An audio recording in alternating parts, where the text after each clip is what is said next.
Tayang berbarengan, balada Shiroi dan autobiografi ternyata memang punya banyak kesamaan. Keduanya adalah film yang cowok banget. Dua film ini basically bicara tentang anak muda yang berusaha membebaskan diri dari rezim atau tatanan lama yang berkembang di masyarakat. Tapi tentu saja keduanya bercerita dan diceritakan dengan begitu berbeda. Balada Shiroi membawa persoalannya dengan benar-benar menggebrak. Dengan mengusung semangat novel source materinya, Fajar Nugros meletakkan protagonis mudanya di tengah-tengah tatanan kuasa pada tahun 80-an dan berusaha memantik api inspirasi dari perjuangan kritis sang protagonis. Film ini seolah bilang ke anak muda zaman sekarang, supaya jangan cuma taunya paham woke dari luar saja, tapi juga harus benar-benar melek sejarah sendiri dari dalam dan bangkit dan melawan.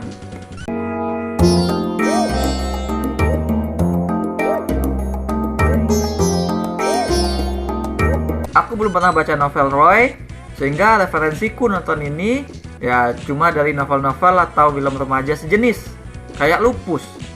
Roy dan Lupus mirip, mungkin karena lahir di waktu yang berdekatan. Lupus nongol pertama kali tahun 86 dan Roy tahun 88. Jadi ya, mereka ini lahir di tren yang serupa. Keduanya tentu saja beda banget dengan tren remaja zaman sekarang. Nah, perbedaan itulah yang bikin cerita Roy terasa fresh. Seperti Lupus, Roy ini nggak exactly tentang pacar-pacaran doang gitu. Mereka memang dikasih love interest, tapi keseluruhan ceritanya lebih fokus kepada kehidupan anak muda itu sendiri, kepada si titular karakter tersebut, kehidupannya, seluk-beluk sikapnya, pandangannya. Nah, Lupus sudah punya pacar bernama Poppy, tapi dia masih tetap suka godain cewek-cewek lain. Begitu juga si Roy. Hatinya tuh ada pada Annie, tapi cerita akan memperlihatkan Roy juga menjalin pertemanan dekat dengan beberapa karakter cewek lainnya. Ya karena begitulah anak muda kan, masih bebas, ogah terikat. Bolos sekolah, berbuat nakal, berantem, protes kepada aturan, merupakan pemandangan biasa pada potret anak muda seperti mereka ini. Anak muda yang masih mencari jati diri itulah yang jadi gambaran pokok pada cerita 80-an, pada cerita balada Shiroi ini. Bedanya dengan Lupus, balada Shiroi tidak menggambarkan itu semua dalam nada komedi. Melainkan bahkan bisa dibilang Roy adalah versi dark dari Lupus. Jadi ceritanya tuh di hari pertama sekolahnya yang baru, si Roy ini sudah bersinggungan dengan masalah. Roy yang bersepeda dan nekat membawa anjing kesayangannya, seketika jadi perhatian. Malah dia sukses merebut perhatian seniornya yang cakep bernama Annie.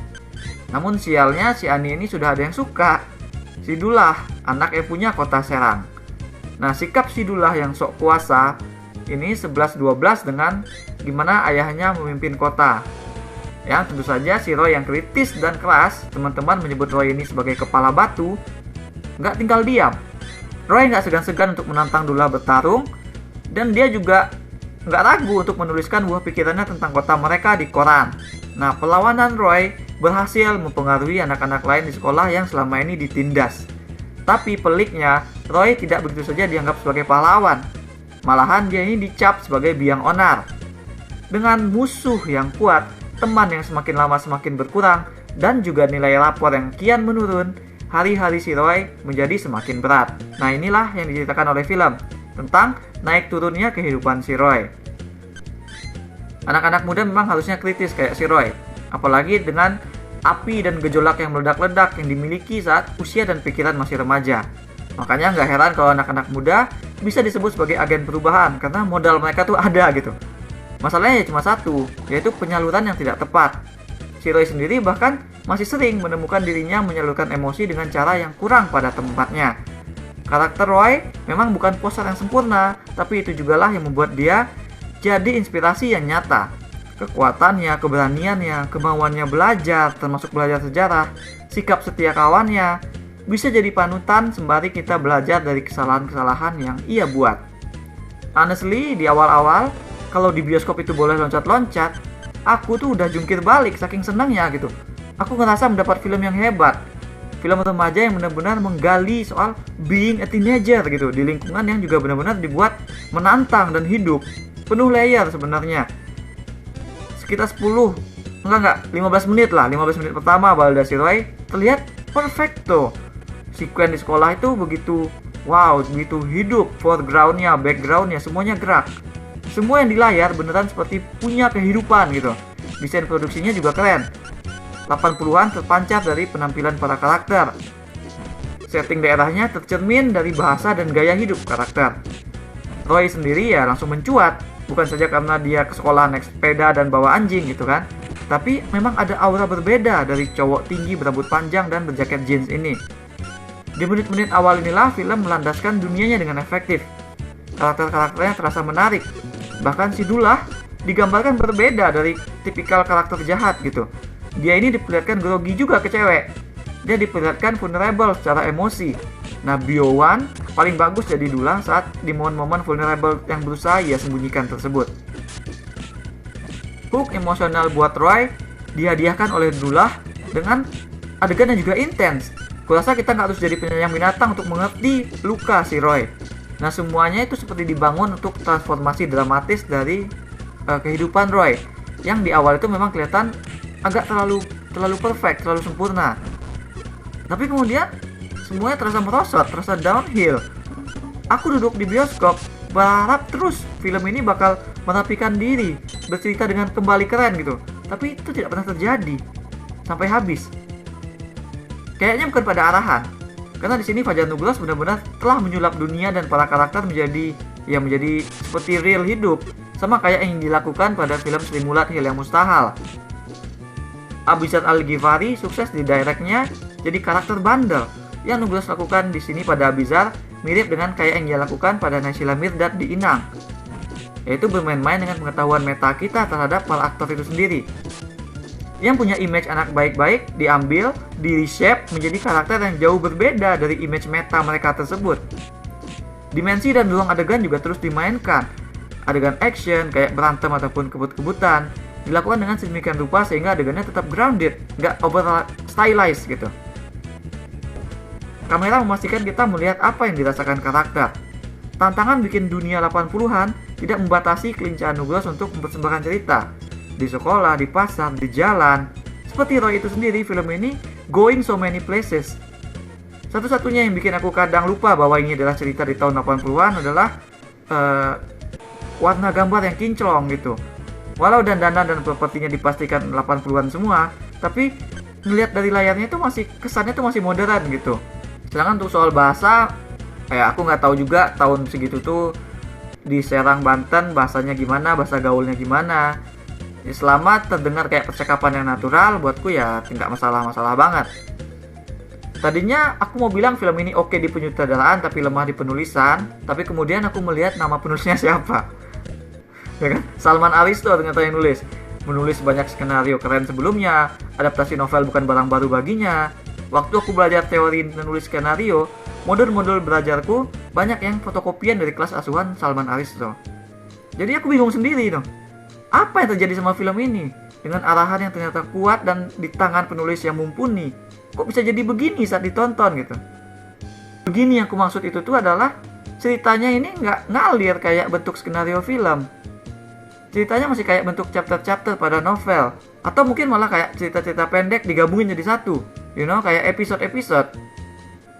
Roy dengan anjingnya, Roy tarung adat dengan Dullah, Roy kena santet. Serius, ini film bakal ada momen horor juga. Terus Roy dan usaha ngapelnya ke Ani, yang si Roy harus ngalahin bokap Ani dulu main catur. Ya kan, semua episode itu punya konflik, penyelesaian, dan bahkan punya karakter pendukung sendiri, spesial. Tapi semuanya itu tidak ngalir kayak struktur film. Yang konfliknya itu kan, kalau di film, konflik di sekuen berapa, penyelesaian di sekuen berapa gitu. Di film ini nggak kayak gitu. Nonton ini kita capek karena pemulanya yang sama terus diulang berkali-kali. Kita akan lihat Roy baik, terjerumus, berhasil, baik lagi, berulang kali.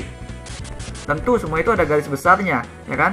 Soal si Roy ingin mengubah tatanan sosial kota karena nggak nyaman dan pengen menemukan rumah, jadi overarching plot. Bahasan satu orang versus satu kota memang keren.